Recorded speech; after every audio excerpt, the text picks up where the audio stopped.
$50. You get $20. The orangutan gives you 20. They're fighting. They're in the middle of fighting. Look at Linda's face. $726. She knows she fucked up. That's right. She knew. See? Well, because these people, they don't buy the right products. It's not that hard to win Supermarket Sweep. Man, look at old girl here. I still don't understand why the people take their time with getting products in Supermarket Sweep. Why is she so big? You should run through the aisles and you should just throw every product into the cart. Why don't they do that? I feel like I've seen people do that. I want someone to put their arm out and just run through the aisles. But is it because you fill up your cart and you can't get another cart? You can get as many carts as you want. Really? Wow, she took off. Yeah. She really wants this $5,000. Old girl can run. Big girls deserve groceries too. Next time you hear the beep, remember think of how much fun you can have on Supermarket Sweep. He's no baby, but this Miami Vice star might use this product. Who? What? That's I don't know. It's a outdated clue. Johnson's baby shampoo. Yeah, Johnson and Miami Vice. They're done.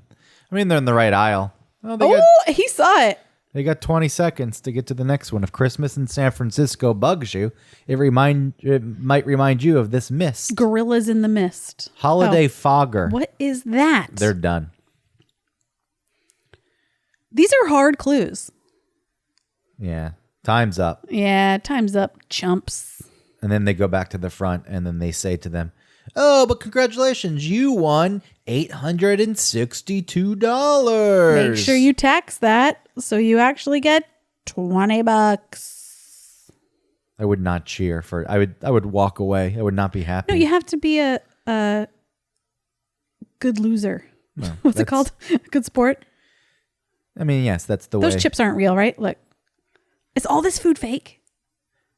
Look at those chips. Those aren't real. Look how much air's in there. No, it's a real grocery store. No. You can go shop there. No. They closed down the grocery store? If you can travel back to 1988. Yeah. It's America's favorite jelly bean. Should I turn this off? Yeah, I guess you can turn off the TV so we can start recording our show. A game show. I don't like the way they make people applaud and cheer. When in real life, you wouldn't do such a thing. Someone gives a dumb answer, you don't say, "Good answer." Yeah, like Family Feud? You don't say that. No. You're like, "What are you thinking, Rebecca?" And when you lose, you don't applaud. I understand that they want to show good sportsmanship. Yeah. But it doesn't need to be fake. You don't have to be Well, nasty. Supermarket Sweep is not trying to be the most genuine game show. And what game show is trying to be the most genuine game show? None is the answer. None game show.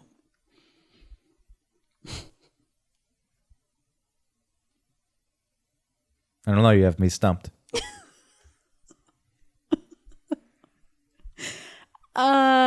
Someone's going to think there was a technical difficulty with their podcast in that long pause. Yeah. Sorry. I was trying to think of a game show that was genuine.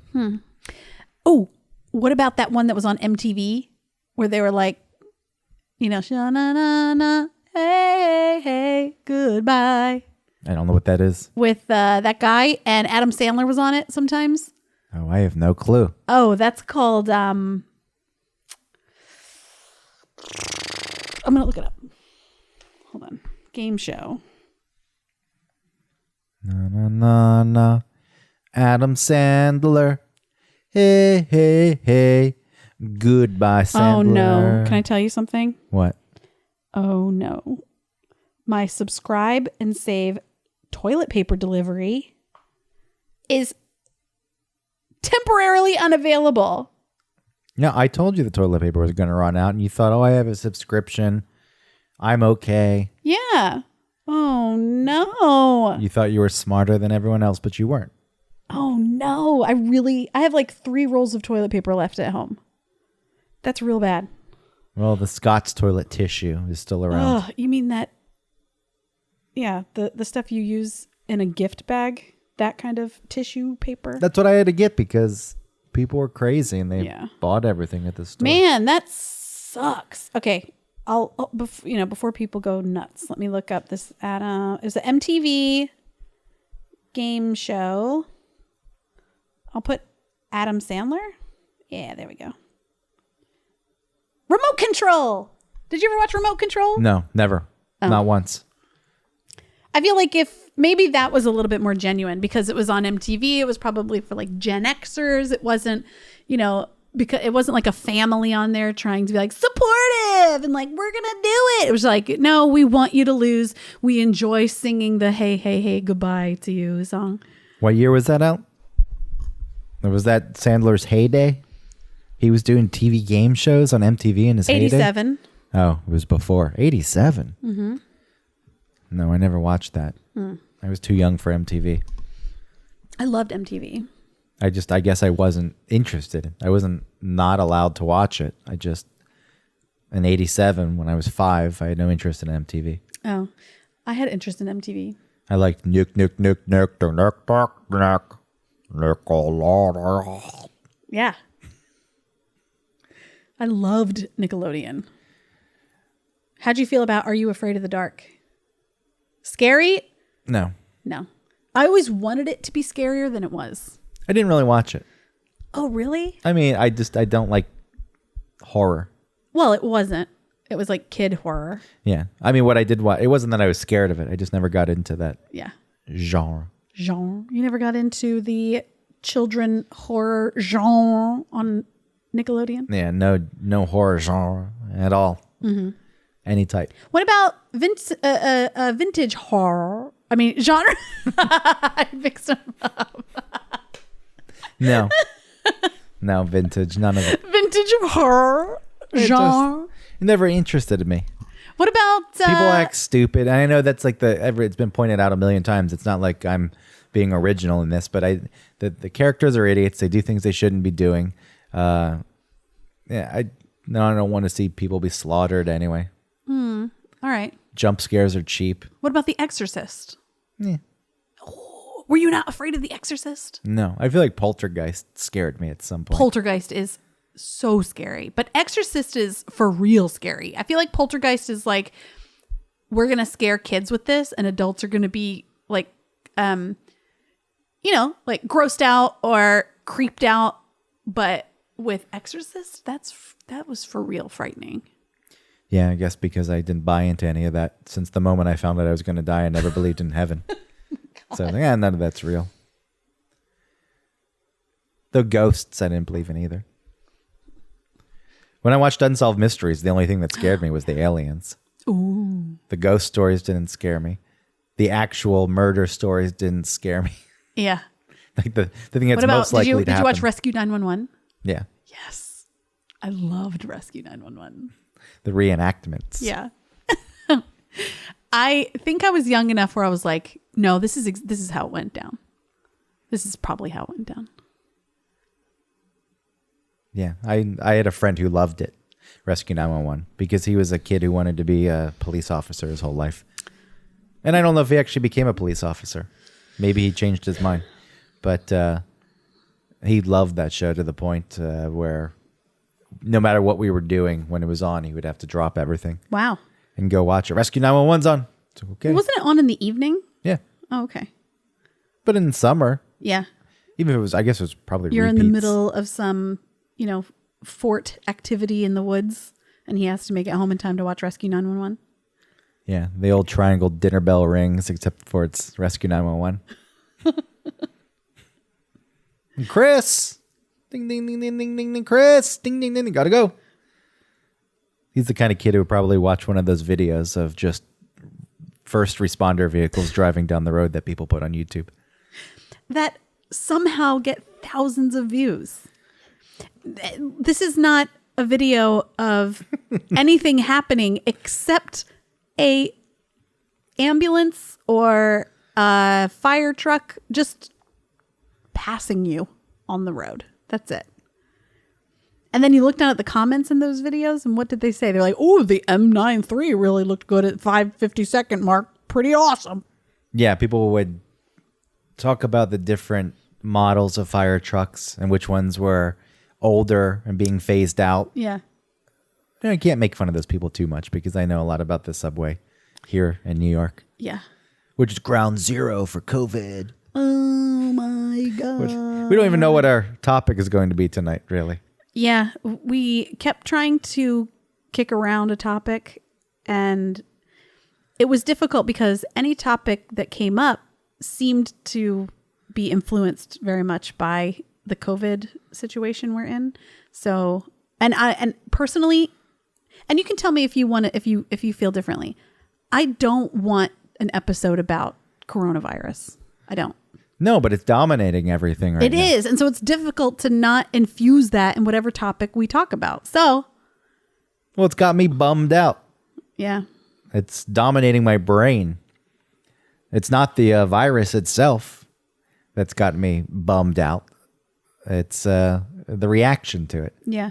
and the uncertainty and the articles I read that say, get used to this. Nobody likes it, but you're going to be like this for 4 to 9 months. It's like, I guess that I was going to say, I don't have the time for that. I've got all the time in the world. What are you talking about? Well, to me, an article like that makes me,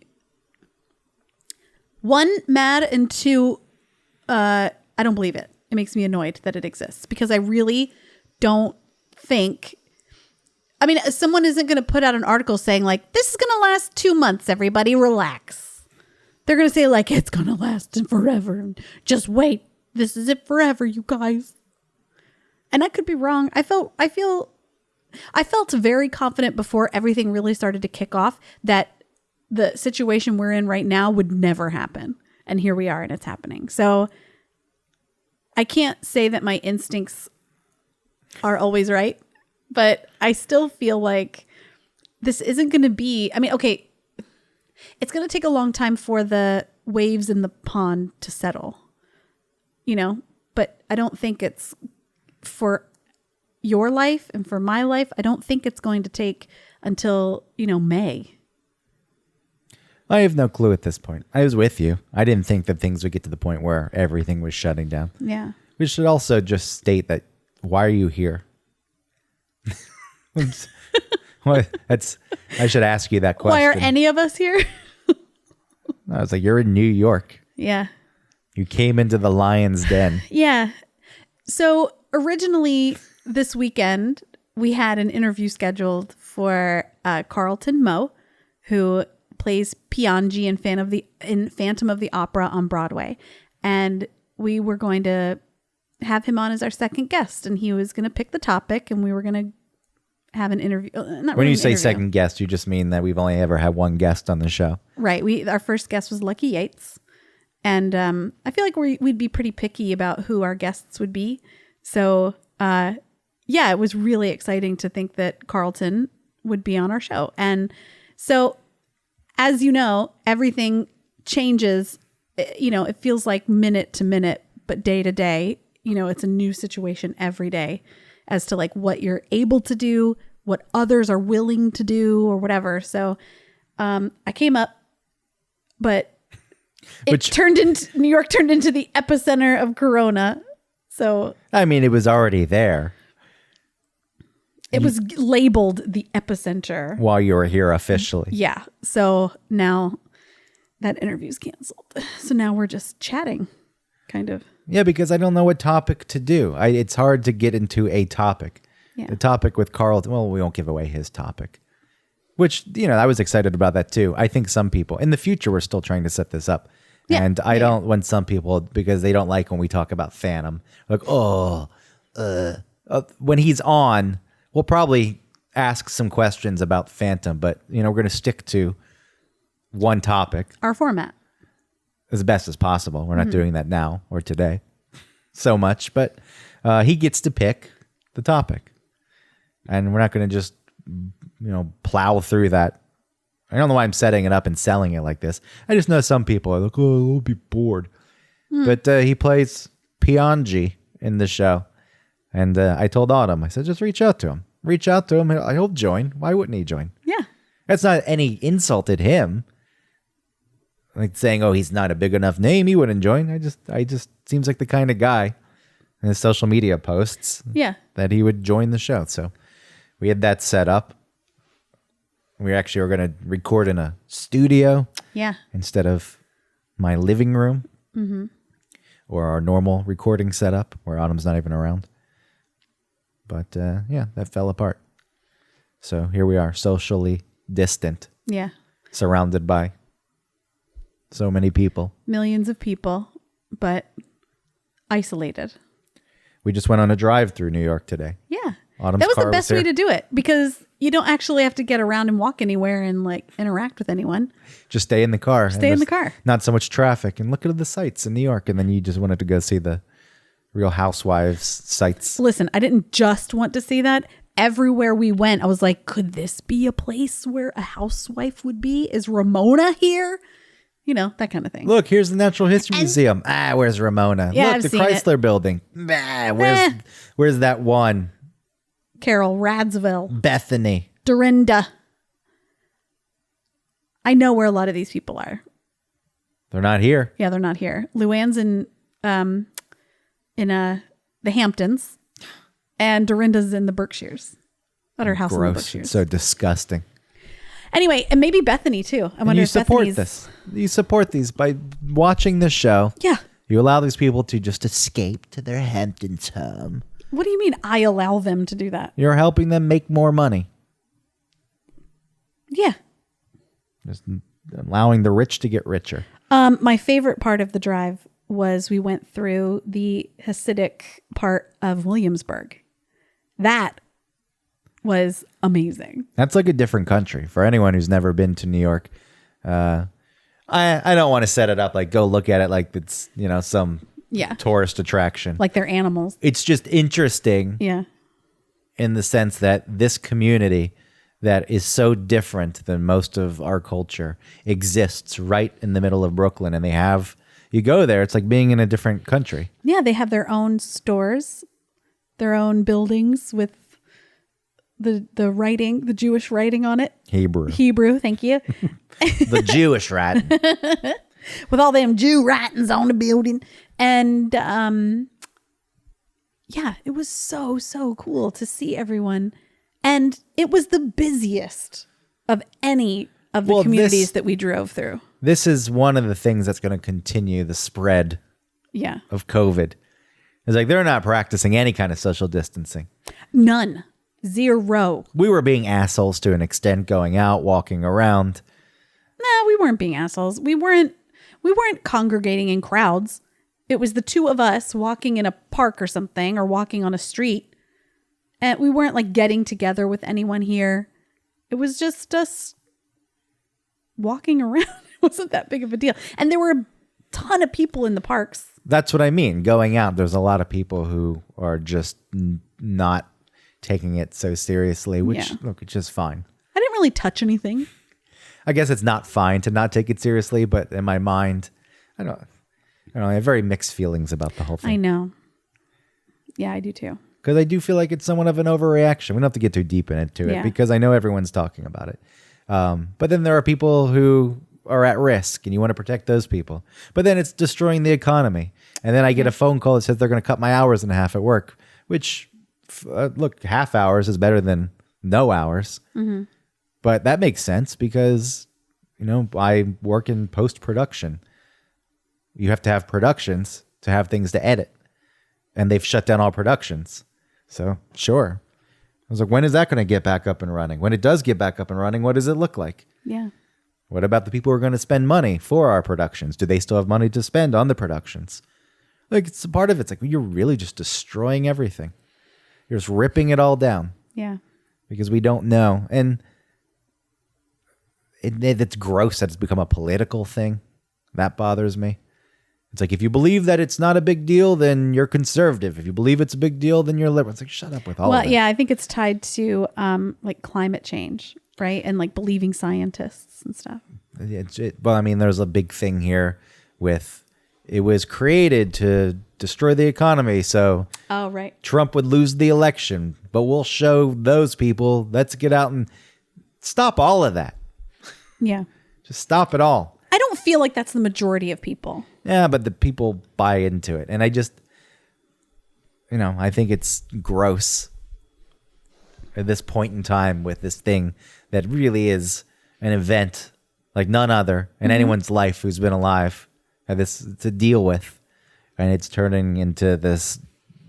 It's still this divisive thing. Yeah. But like I said, I don't feel like, I mean, we've been on the streets. We don't see people like in reality. Okay, maybe online, maybe that kind of, divisiveness is happening, but I think in reality, it's not happening. It's not like you see people on the street arguing about, whether this is real, whether it's done as a plot, whatever. That's not what's happening. People are just trying to do the best that they can without going nuts. We're going to be set up to go nuts because the lack of answers, which there are no answers to be given, but this is a reminder of how far away we as a society have gotten from nature. Nature doesn't care about, your timeline. It's just going to keep happening until it's done its thing, until it's done. And we have to just accept that as this is just going to keep going until it's not going anymore, or until we have like a better handle on it. And I was saying the other day, it's like birth and like death. You don't know when that baby's coming. You can make a guess of when it's coming. You don't know when that apple's going to fall from the tree. Well, all the other apples have fallen. Well, why isn't that one? I don't know. It just hasn't fallen yet. You don't know when you're going to die. It's going to happen at some point. Even when you are dying, you still don't know. Is it going to be tomorrow? Is it going to be a week from now? You don't know. So you just have to I know it sounds so hippy dippy or something, but it's just be. Just live in whatever moment you're in and handle whatever you have to handle. Even if you're in a crisis yourself with your bills or whatever, it's not like the people around you that you owe money to or that you're worried about paying or whatever. It's not like they aren't also in this world. They know what's happening. And so there has to be something that's going to sort of level everything out so that you're not alone in it. So that's kind of where I am. I'm not reading the articles. I'm not paying attention to what people are saying online about it. I'm here in New York. I know that there are some people that are not happy that someone like me would be traveling to, quote, the epicenter of an outbreak like this or whatever. But, I'm just I'm not trying to be irresponsible. I'm not allowing my parents to come visit, while the kids are out of school. I'm not planning a trip to go visit them because it could put them in danger. So that's what I'm doing to protect people that I love and people who might be in a more vulnerable. My dad's in his 70s, so my mom's not old, but she's like older. So I don't know. You just have to do what you have to. You just have to do what you feel is right. And if you want to stay in and like lock your doors and seal them up and do not go outside for the next week, that's your choice to do. To do that, that's fine. And then you just have to hope in humanity that they're not going to like be sick and go out. Well, I think part of the problem is you don't know that you're sick until you're sick, but you're contagious before you know that you're sick. And that's why you're supposed to stay inside. I believe, in my completely non-scientifically backed theory, is that we've all been exposed. Many, many people have already been exposed and probably have already gotten it or have it and are relatively asymptomatic, or they're minor symptoms. And I don't know if immunity is something that people are getting. I guess nobody knows yet if you can actually maybe kids are be immune to it. Somewhat immune.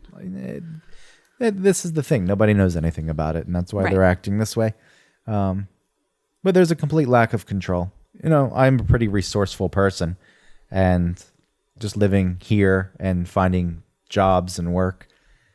If it got to the point where they laid me off completely, all that's out the window. It's like, I don't know. There are no jobs to go get. Right. It's just the way it is. And then I don't know what people do. Yeah. That's the thing that's very worrisome. If it's going to go on for months, 4 to 9 months, which is just one thing that I saw. I've seen 18 months. I've seen numbers in China are in the single digits with new infections. And then immediately it's followed by, but there's going to be a second wave, so don't get your hopes up. See, that's what I'm talking about. That's what I'm not, I'm not interested in information like that, where it's just hyped up. Yeah. Don't think that you can relax and not click on other articles from this website because it ain't over. Like, well, okay, maybe it could be over more quickly than you think. Maybe not. Yeah, it bums me out. Yeah. The whole thing has just got me bummed out.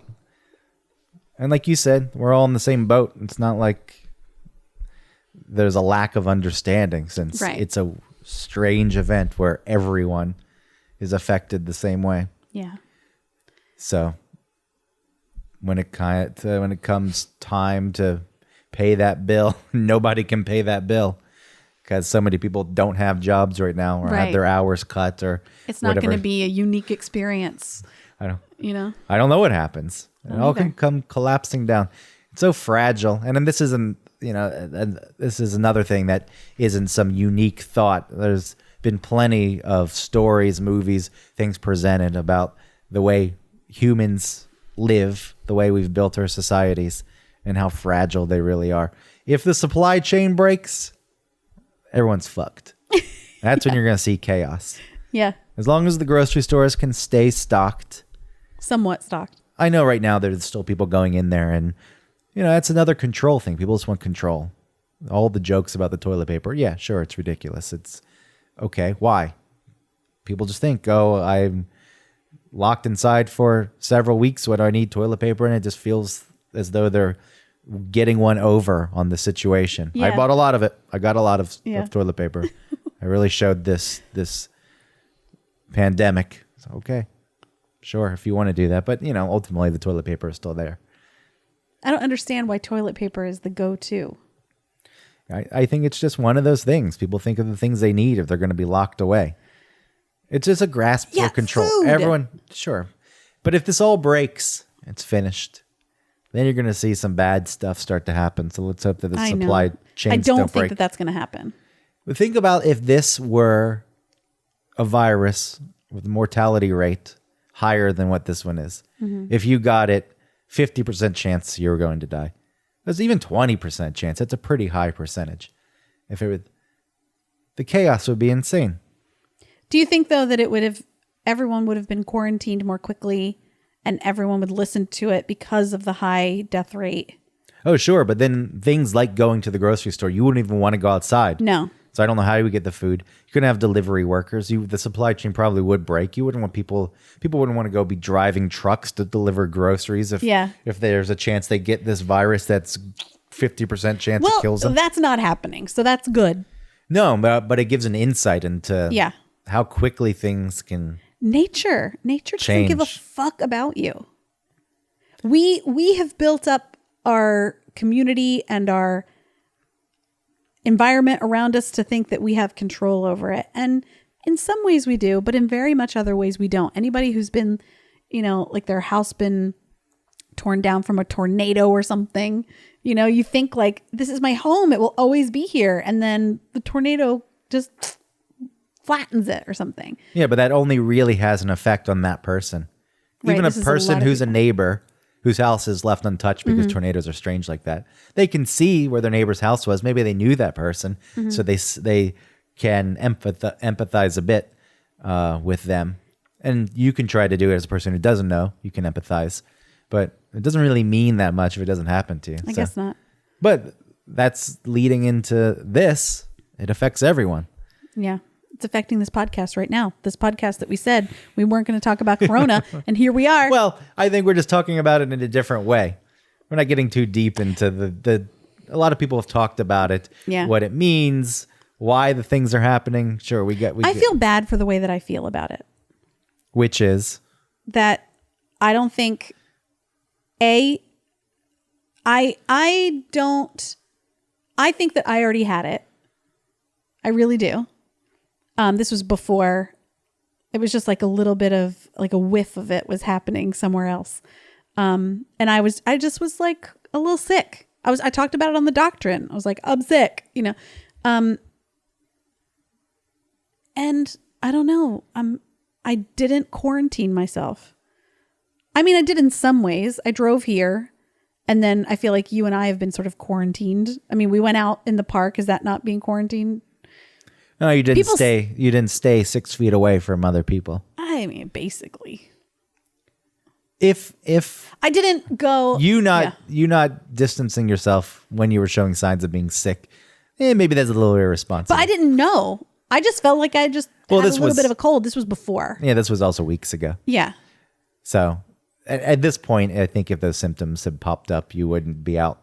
No. But again, by that point, it's already too late. Like if you were out before, you infected other people. Or so that's what I mean. I understand that logic, So let's say I didn't get it before, and that wasn't what that was. That was just like some other common cold. And then I don't know that I have it a week ago. And now I'm here and we're walking in the park and I touch a rail and then somebody else touches that rail. And then, that's how that thing goes. Right. So yeah, I feel guilty about the way that I feel about it, but I just don't, maybe I'm an idiot. I just feel like I'm not doing it. I feel like I'm not a contagion. I'm not the person who's distributing this illness. I mean, if we're going to talk about how we really feel about it, yeah. I mean, my initial reaction is shut up with the virus. Because I don't know shit. I don't know anything. Yeah. I do feel like it's... Yeah, I agree with you. You don't know. Yeah. I feel like it's an overreaction. Uh-huh. I see what is happening to most people who get it, and the recovery rate is high. And then I see the damage that's being done to the economy and just people's way of lives. And I look at that and this is what is worth. But then you think, I stop myself there because then you do realize people are affected and people are dying. And those are people who are loved by people. Man, they're real people who are suffering. Yeah. Like, okay, well then that is happening. I don't know what the answer is. Ultimately, I guess. And because it's not just people with compromised immune systems, like someone who says, part of my disease is that I have a compromised immune. It's not just those people. It could be like a smoker who's in their 60s, right? It could be someone who was recently sick and maybe their immune system isn't as strong for this particular virus. So, yeah. I mean, when I say that, I'm not saying I'm proud of my initial reaction to it, but that is my feeling at its most basic. When I think about it, if you were to ask me to answer right away without planning on the way I wanted to say it, controlling the message I put out there, it's shut up. And I'm not proud of that. This is just me. No, this is the thing about this virus. Well, that's why we're going out. That's why there's still this big FU to it, walking around doing things you're not supposed to be doing. No, we aren't doing things like we're not hanging out with people. We're not, I don't know, we're not sitting inside of restaurants or anything. Because you can't. Yeah. If restaurants were open, I may go into them. But this is what the big FU is. Yeah. It's a challenge. It's like, bring it. It's saying, bring it to me. I'm not scared. I'll get sick. Bring it. But I am not thinking about the other side of it when I do say that, in that, okay, maybe I have been infected and I'm spreading it to other people. Right. That's the irresponsible part, I feel. But me going out and making the choice to expose myself to the possibility and saying, well, that's my choice. It is, I guess. So that's where the rebellion comes from. It's more of a challenge, a big middle finger to Mother Nature. This whole thing really brings out people's true essence. I think it really does. The way that people are reacting to it, that's who they are. So maybe both of us in a way are like rebellious. We don't like, all right, we're going to do what's like the bare minimum. We're going to wash our hands. We're going to socially distance ourselves. We're not going to quarantine because we don't think. And then there are other people who are maybe just, I don't know what it is, but their true essence are rule followers. So they're going to be like, no, I'm in. I go from here, maybe to the grocery store, and that's it. And when I'm there, I wear gloves and I wear a mask and I disinfect this and like, I'm not doing that. And that's because that's not in my like soul or something. That's not part of my personality. Certainly with authority. Like one of those personality tests, like ETLR, you know what I mean? Like someone is like, oh, you're a rule follower. You know, maybe it's just part of someone's personality. When it comes to authority, I do question it. The strange thing with authority is if there's someone I really respect who's in the position of power, I will listen to what they say and I have no problems with authority. And applying that logic to this situation, all right, the people in positions of power, at least the people who know what they're talking about, are people I should trust. But I guess it's because they don't know the information either fully, because nobody knows anything about COVID. Are you thinking of the politicians that you made? Well, I was thinking about the scientists and healthcare workers who are, on the front line of trying to figure this out and saying what's best. People at the CDC who are, these are the precautions we should take, or these are the steps that should be implemented. And being a politician, it's strange in this case, because if it turned out to be really, really bad and a lot of people died, and you did things immediately, so you shut it down so that didn't happen, there's no proof that you actually stopped anything because it didn't get bad. And then maybe you're voted out because people aren't happy with that. But also waiting, so it gets to the point where now it's really going to fuck with us for longer than it would have before. That could get you voted out. People aren't going to be happy about that. Right. So there really is no winning. I feel like as a politician, the problem with it is that people go into this and this becomes their careers and they want to keep their jobs for as long as they can keep them. I can't blame someone for that, but if you're getting into public service in a democracy or a representative republic, thank you, where people are voting you in or voting you out, sorry, if the best thing to do is to shut it down immediately and then people don't understand it and you get voted out, that was your job, because your real job is to protect the public and serve the public in the best interest of the public. It's not about you and your selfish desires for power and money or fame or whatever comes along with it. Yeah. And that annoys me that it didn't happen right away on many levels. I feel like it's difficult to look at the numbers that are coming out because there's so much information within each number. So if like you look at the number of cases or the number, let's just even like to the nitty gritty, the number of deaths, and you're talking about Italy. Okay, well, that number is very high, but it's also the highest elderly population. You know what I mean? So like most of Italy has elderly people. Yeah. Sorry. I didn't know if you were trying to tell me something. No, I Okay. wasn't telling you anything. Okay. So then New York has a very high cases number, but within that is also a difference in population. So what you really need to break it down to is percentages, right? Like percentages of the population. Yeah, but then it's, well, how many people have been tested and how That's many the people... thing too. Yeah, there's so many things within each number. And when it comes to stats, you can find something that supports whatever side you're on. Yeah. So it's kind of a pointless exercise as far as I'm concerned. So, because and if you want to prove that it's dangerous, you can show the spread and the curves and how quickly. Yeah. And, the real problem is the hospitals. And if they become overwhelmed, that's a problem.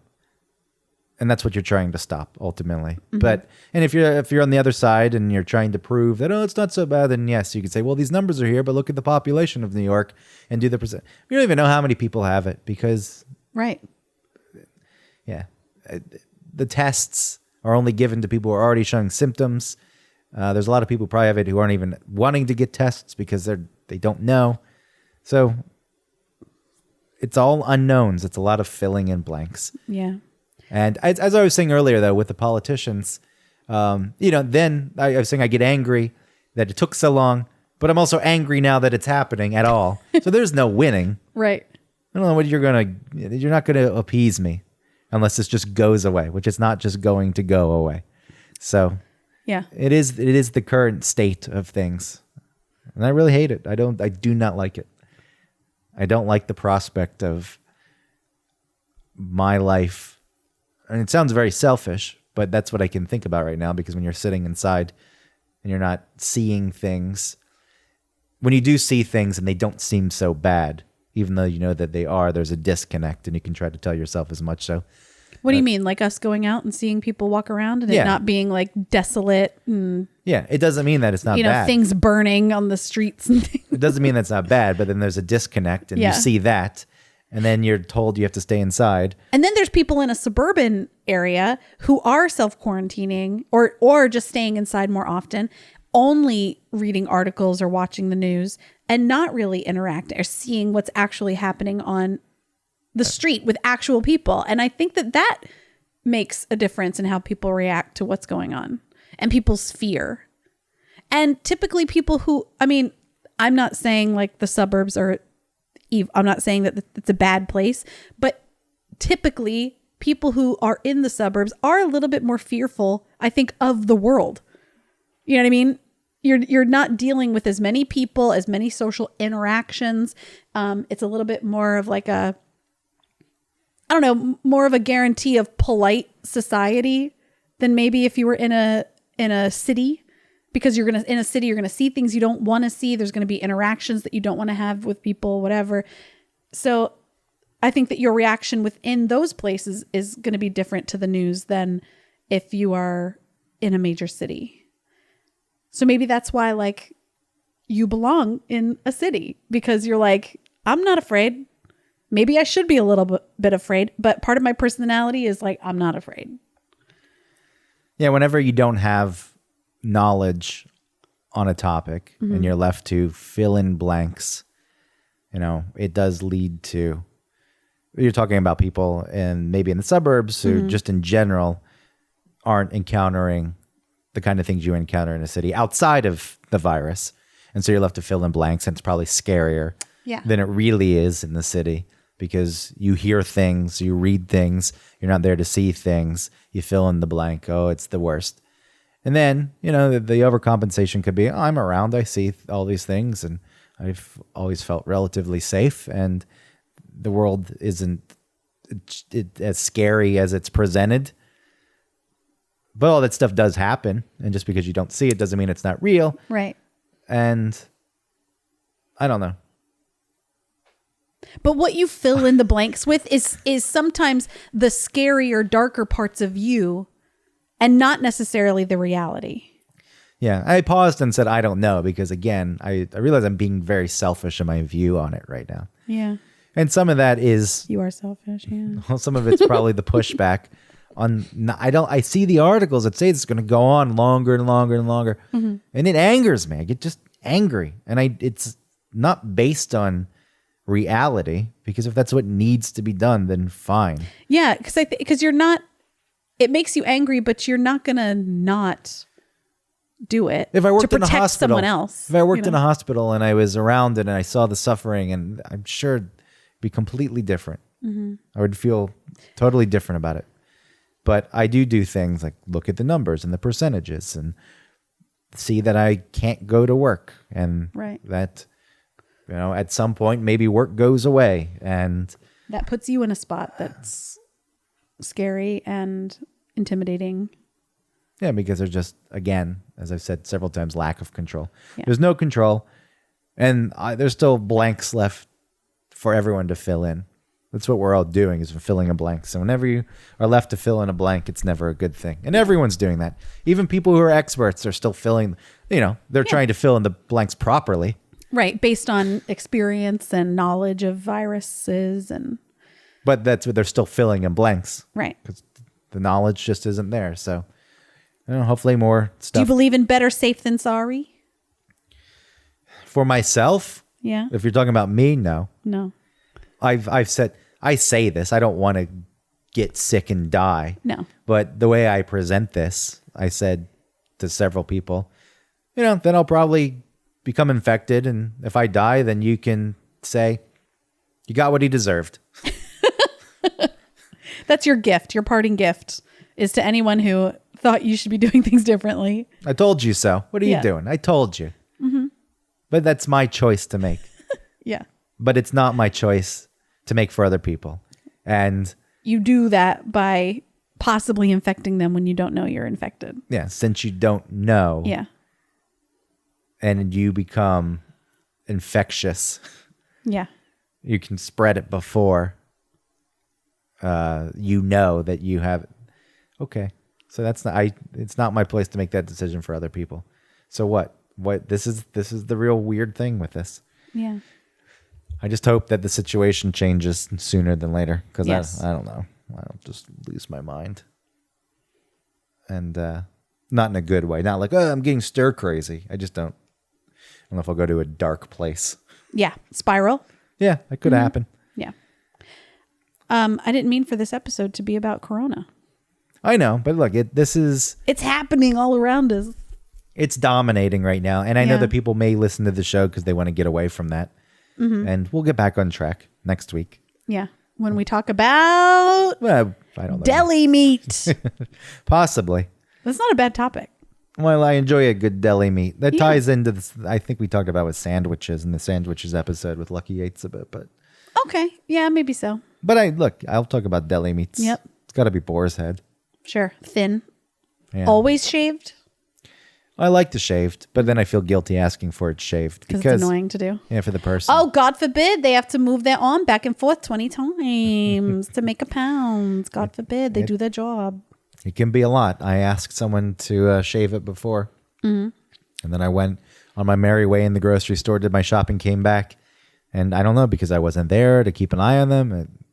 It wasn't shaved at all. Ugh. Is it big, huge chunks? It wasn't even thin. It was thicker than you would have thought for asking for it shaved. Yeah. I feel like it was a big fuck you. It's like, how dare you? You ask for this? Okay, I'm going to show you. How thick can they really cut that stuff? As thick as they want, if someone wants it. Really? Not as thick. You can cut it pretty thick. Yeah? That machine's got What do you think, like 5 inches? that machine's got the slicer has a range. Yeah, what's the range? I don't know the actual range. We can save that for the deli meats All right, episode. all right. I'll stop talking about it. Cold cuts. Yeah, cold cuts. DJ Cold Cuts. Are we So- ending early? Yeah, we could ramble on about this. Yeah. This uneducated rambling. I don't think we're not talking about the scientific part of this. We're just Yeah. talking about the effects. We're talking about how we feel guilty for how we feel, but it's the way we feel. What's the relatable part of it? That's true. We're not trying to present things we don't know. I have no clue when it comes to this. And all I want is a clue. Can't have a clue. Nature doesn't care about you needing a clue. Well, I know that. This whole ego that humans have, this superiority complex, it all ends very quickly. And again, this is like we have control over nature. this is an example of that. We use its waters to make electricity. If this were a more deadly virus, it just shows how quickly it all go away. Yeah. How fragile life is, Greg. Well, you can say it as a joke. fragility of You can present it in that voice, but How fragile is it our is true. lives, our society. It's true. It is. Anyway, we won't talk about this again. Okay. We've got it out of our system. It's out. It's done. We've purged it. So you can wrap it up. Thank you for listening to One Topic. Please like and subscribe, download, rate, and review us on iTunes. Find us on email, onetopic01@gmail.com. We're on Instagram, Facebook, Twitter. Find us in all those places. Support our sponsor, Hoff and Pepper. Right now they have a special where they will send a mini flask of sauce to anyone that you think that you would like the sauce in the United States for free with any order that you purchase. And you can use our code OneTopic15. You'll hear it in the commercial after this. Yeah, I mean, support businesses Yeah, that you care about right now. especially businesses that are our friends. That's another thing I think about, though, that they've just shut everything down. And all these small businesses, how are they going to rebound from this? It's done. I feel like once the economy's back up and running, it's just going to be a bunch of shuttered stores here in New York. It is insane. See, this is stuff that goes through. I know. my head. But then on the other side, there are people dying. Right. There are So, people suffering. So I don't know. Wash your hands. This is what it leads me to. I don't know. I hate saying that. It sounds like a cop-out answer. But I've resorted to that a few times. Like, I don't know. No, we don't know. No one knows. I know. If that I know helps anything. See, that's the thing I do know. Yeah. I know that we don't know. All right. Thanks. Bye.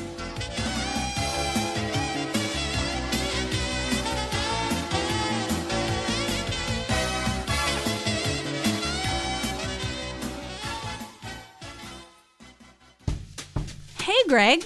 Hey, Autumn. Do you like hot sauce? You know, I do like hot sauce. But I'm getting pretty bored of my regular Texas Pete or Tabasco. I'm looking for a local sauce without any additives or extracts. A company that uses local peppers so it's as fresh as possible. And a company that really cares about the integrity of the sauce and where their ingredients come from. Definitely. And hey, while we're at it, I don't want a sauce with too many ingredients. You know, a lot of other sauces out there, they have all kinds of fillers. So I'd love to find a sauce with, I don't know, what? Let's say no more than 5 ingredients. I mean, it's crazy, but there's gotta be a company out there that hand processes their sauce. You know, bottling and labeling every bottle themselves. I'm probably asking a lot. Well, you really are, but there is a hot sauce out there who only uses 5 ingredients, What? 0 fillers, Huh? additives, or extracts, and who bottles, labels, and packages everything themselves. It's called Hoff Sauce. What? They're a small batch hot sauce company out of Chattanooga, Tennessee that's won Best Louisiana-style sauce in the country. How many times? Not once, not twice, 3 times. 3 times! How does that sound, Greg? I think that sounds amazing. You know how you can get your own bottle of hot sauce? No, tell me please now. Hoffandpepper.com. And not only am I giving you the gift of the best hot sauce that you'll ever taste, I'm going to give you 15% off if you use the code ONETOPIC15. Hold on, that's Yes, get a pen and paper. 1 topic 15. Good. That's ONETOPIC 15, all squished together at checkout. You'll get 15% off your order and your life will be better. Thank you. You're welcome.